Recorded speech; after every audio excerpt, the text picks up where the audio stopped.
Shit, bill కట్టలేదనుకుంటా. చెడగొట్టావు Lakshmi.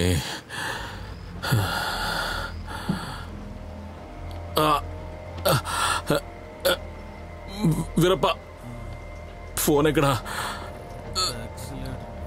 Phone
ఏదో అర్జెన్సీలో బిల్లు కట్టలేదని ఇలా పగ తీర్చుకోవడం ఏం బాలేదు. ప్లీజ్.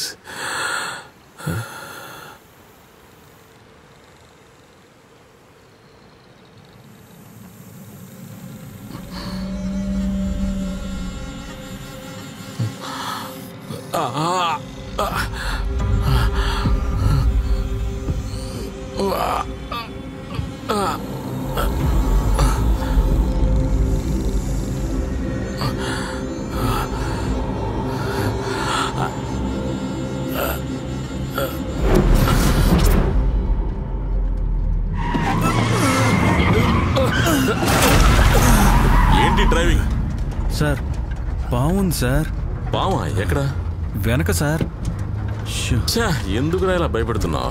నేనే కనుక డ్రైవింగ్ చేస్తూ ఉంటే దాని మీద ఎక్కించేసేవాడిని. నాకైతే ఇటువంటి అస్సలు నచ్చవురా రే. పాముల మీద నుంచి బండి పోనివ్వకూడదని పెద్దవాళ్ళు అంటుంటారు కదా సార్. ఏంటి అంటే అది వీలుకు చుట్టుకుపోతుందంట. దాని తర్వాత అలాగే మెల్లగా లోపలికి ఎక్కి ఇదిగో ఇలా పక్కన కూర్చుంటుందంట. ఊరికే వీరప్ప, ఏంట్రా ఇది? ఏంటా శబ్దం? నువ్వే చెప్పావు కదరా పాము మీద ఎక్కించలేదని.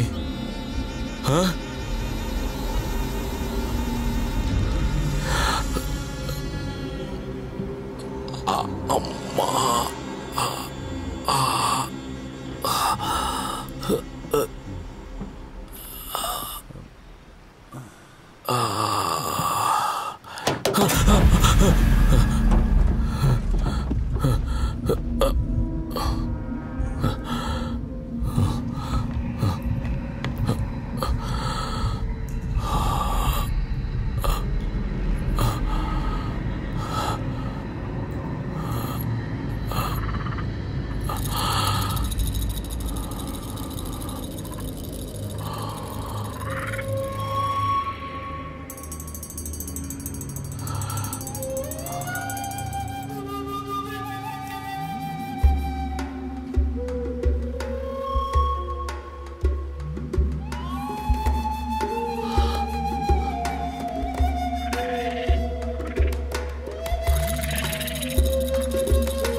అర్థమైపోయింది ప్రసంగం వినడానికి వచ్చిన వాళ్ళు వినలేకపోయారని. అందుకే ఇదిగో కొంచెం కరెంటు ఉంచినట్టున్నాడు ఆయన. ఇదొక కష్టంతో నిండిన చోటని నాకు తెలుసు, కానీ నేను అడిగినప్పుడు దేని గురించి ఆలోచించకుండా ఇక్కడ చాలా మంది పిల్లలు ఇక్కడికి వచ్చారా?